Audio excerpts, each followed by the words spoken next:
Residents sifted through rubble on Thursday and saved what they could from homes destroyed by a magnitude 8.3 earthquake in central Chile that killed 11 people, forced 1 million from their homes and sent giant waves crashing into coastal areas. Aftershocks shook the South American country following Wednesday's quake, the strongest in the world this year and the biggest to hit Chile since 2010. But some residents expressed relief that the destruction had not been greater. The northern port city of Coquimbo, where waves of up to 4.5 meters, 15 feet, slammed into the shore, was declared an emergency area by the government. The move gives the government a wide range of special powers. It was aimed at speeding aid to the city and allowed soldiers to patrol the streets to ensure security and prevent looting. Large fishing boats had washed up onto the streets Coquimbo. Others' vessels splintered, littering the bay with debris. "We lost it all.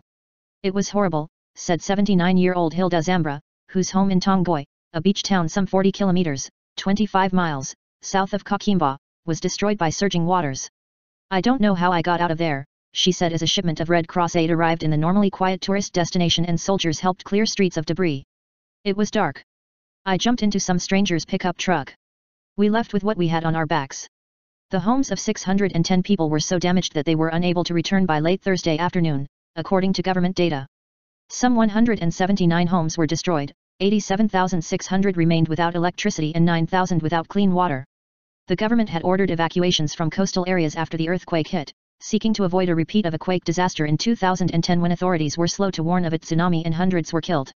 "We want to thank people for their cooperation, which allowed for a death toll that while unfortunate was not very high considering the strength of the earthquake," President Michelle Bachelet told reporters.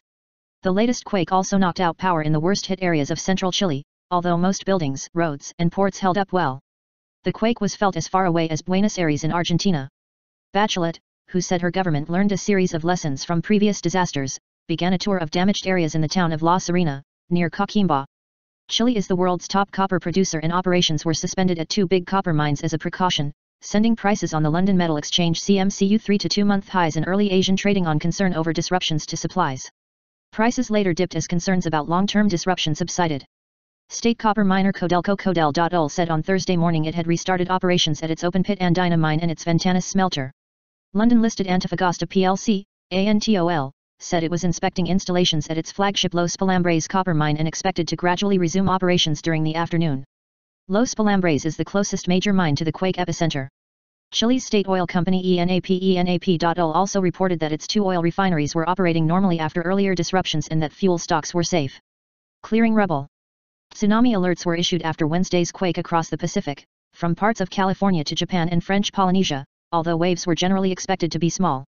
In Chile, the tsunami warning was lifted on Thursday morning.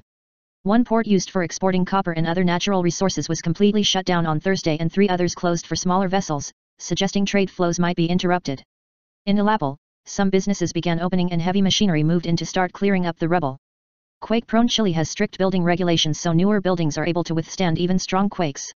Many homes in Illapel and surrounding areas are simple, adobe houses and are more prone to damage. A makeshift altar was erected in Illapel where a 26-year-old woman was killed by a wall that collapsed when the quake hit. Chile is due to celebrate its national holiday on Friday, but some roads between Santiago and the north remained cut off. The quake was the latest natural disaster to royal mining in Chile, which accounts for a third of global copper output. Northern Chile was hit by severe floods earlier this year, while a volcanic eruption caused problems for residents in the south.